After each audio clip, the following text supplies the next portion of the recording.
नमस्कार मैत्रिणींनो, आज मी तुमच्यासाठी मस्त अशी झणझणीत रेसिपी घेऊन आलेली आहे। हे रेसिपी तुम्ही नक्की ट्राय करा। तोंडाला चव येणारी स्वादिष्ट झणझणीत अशी रेसिपी आहे। ही रेसिपी तुम्ही नक्की ट्राय करा आणि ही रेसिपी मी पारंपरिक पद्धतीने बनवलेली आहे आणि ही रेसिपी सगळ्यांना आवडणारी आहे। तुम्ही एकदा ट्राय करा, तुम्ही खुश, तुमच्या घरचे पण खुश होऊन जाणार। एवढी छान ही रेसिपी आहे आणि विशेष म्हणजे सगळ्यांना आवडणारी ही रेसिपी आहे।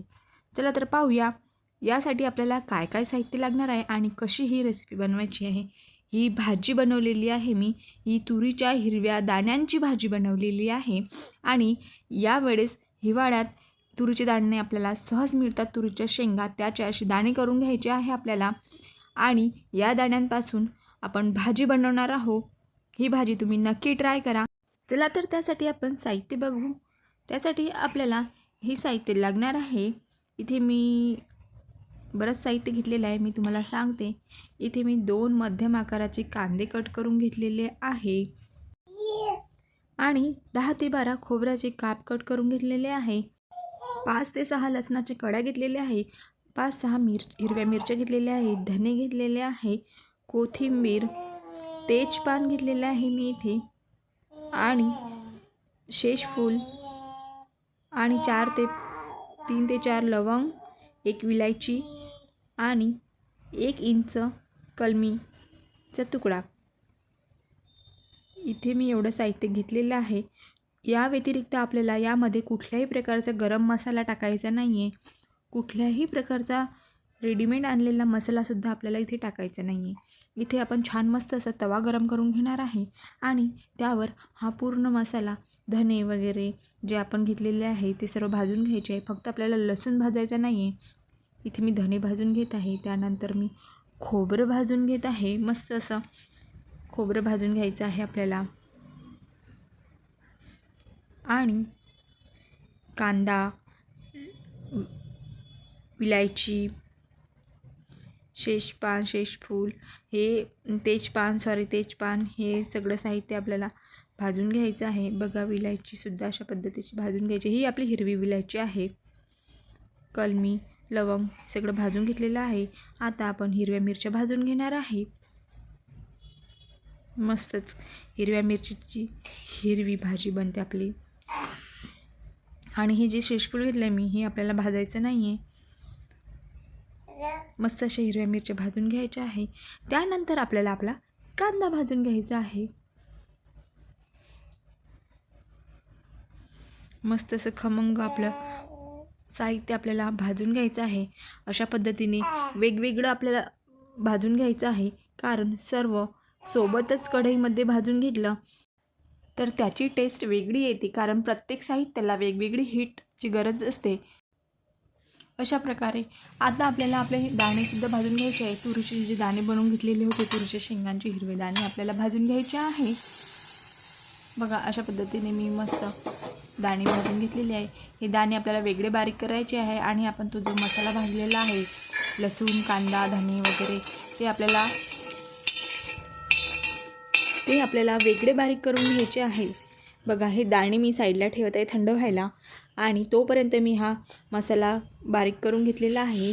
धने, कांदा, खोबरं, विलायची, थोडीशी कोथिंबीर, हे आपण बारीक करून घेतलेलं आहे। आता आपण छान मस्त अशी कढई ठेवणार आहे आणि कढईमध्ये तेल टाकून घेणार आहे। इथे आपल्याला तेल छान गरम होऊ द्यायचं आहे आणि गरम तेलामध्ये आपण जो हा मसाला भाजलेला आहे, कांदा, धने, खोबरं, हे आपल्याला हा मसाला, हा गोळा आपल्याला त्या तेलामध्ये छान त्याला तेल सुटेस्तोवर भाजून घ्यायचं आहे। मस्त असं या प्रोसेसला आपल्याला 10 मिनिट तर लागतातच, कारण त्या गोळ्याला तेल सुटेपर्यंत आपल्याला भाजून घ्यायचं आहे।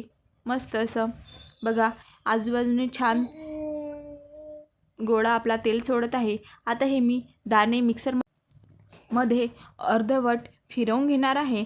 आपल्याला दाणे बारीक करायचे आहे, पूर्ण बारीक करून घ्यायचे नाही, थोडे जाडसरच ठेवायचे आहे।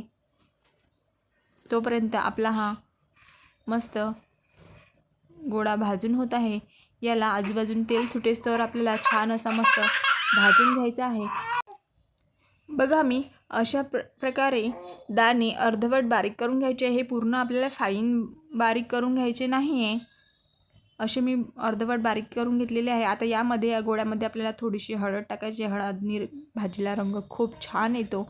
थोडी हळद टाकून घ्यायची आहे आणि परत असं गोळा भाजून घ्यायचा आहे। बघा कढईला पण चिपकत नाही आहे आणि त्याला तेल सुटत आहे। अशा प्रकारे आपल्याला मस्त खमंग लो टू मीडियम फ्लेमवर आपल्याला भाजून घ्यायचं आहे। बघा याला तेल पण सुटत आहे आणि थोडी कोथिंबीर टाकून घेणार आहे। याच प्रोसेसमध्ये कोथिंबीर टाकायची, तेव्हाच आपल्या कोथिंबीरची पण छान टेस्ट या भाजीला येते। आणि हे अर्धवट बारीक केलेले दाणे आपल्याला आत्ताच टाकून घ्यायचे आहे आणि हे व्यवस्थित असं मिक्स करून घ्यायचे आहे। आणि हे थंड झालेले दाणे आपण टाकतो तेव्हा गोळा पण थंड होते, त्यामुळे इथे पाणी टाकायची घाई करायची नाही। पूर्ण मिश्रण आपल्याला व्यवस्थित परत छानपैकी असं गरम करून घ्यायचं आहे आणि त्यानंतर मग आपल्याला इथे गरम पाणी टाकायचं आहे। लक्षात ठेवा मैत्रिणींनो, फक्त गरमच पाणी टाकायचे, थंड पाणी टाकायचं नाही आहे। गरम पाण्याने आपल्या भाजीवर छान तेल येते। जी गोळ्याला आपलं तेल सुटलेलं होतं ते तेल छान त्या तेलाचा तवंग आपल्या भाजीवर येतो, त्यामुळे आणि भाजीला खमंग अशी टेस्ट येते आपल्या। त्यासाठी भाजीला खमंग टेस्ट येण्यासाठी आणि छान चवदार होण्यासाठी आपल्याला गरम पाणीच गोळ्यात सोडायचं असते। इथे मी जेवढं मला कन्सिस्टन्सीनुसार मी गरम पाणी सोडून घेतलेलं आहे। इथे माझे 1 वाटी दाणे होते आणि बघा थोडं चवीनुसार मीठ टाकून घेत आहे। अशी आपली भाजी बनवून तयार आहे। तुम्ही ही भाजी नक्की ट्राय करा आणि मी सांगितलेले सामान घ्या, मी सांगितलेले साहित्य घ्या आणि तुमची भाजी अशी परफेक्ट भाजी बनणार आहे। नक्की ट्राय करा आणि तुम्हाला माझी रेसिपी नक्की आवडेल। आणि माझा व्हिडिओ तुम्ही पूर्ण बघितल्याबद्दल तुम्हा सर्वांचे खूप खूप धन्यवाद। बघा मस्त अशी आपली भाजी बनवून तयार आहे आणि बघा तेलाचा पण किती छान तवंग भाजीवर आलेला आहे, कारण आपण यात गरम पाणी टाकलेलं आहे आणि थंड गोळ्यामध्ये नाही टाकलेली। आपल्याला जेव्हा मी तुरीचे दाणे टाकले तेव्हा परत तुरीचे दाणे आणि जो आपला मसाला होता, गोळा तयार केलेला होता, तो पण छान गरम होऊ दिला आणि गरम कढईमध्ये गरम पाणी सोडलेलं आहे मी, त्यामुळे आपला हा तेलाचा तवंग आलेला आहे भाजीवर। जर तुम्ही थंड पाणी टाकलं असतं तर थंड पाण्याने असा तेलाचा तवंग येत नाही। आणि भाजीसाठी तुम्ही कितीही तेल टाकलं, भाजीच्या फोडणीसाठी तुम्ही कितीही तेल वापरलं तरी पण भाजीवर असं तेलाचा तवंग येत नाही। आणि कमी तेल टाकलं आणि जर का अशी माझी ट्रिक फॉलो केली, गरम पाणी सोडलं, तर त्यावर कमी तेलामध्ये सुद्धा भाजीवर अशा प्रकारे तेलाचा तवंग येतो। सो तुम्ही ही माझी ट्रिक नक्की ट्राय करा आणि माझा संपूर्ण व्हिडिओ बघितल्याबद्दल तुम्हा सर्वांचे मनापासून खूप खूप धन्यवाद।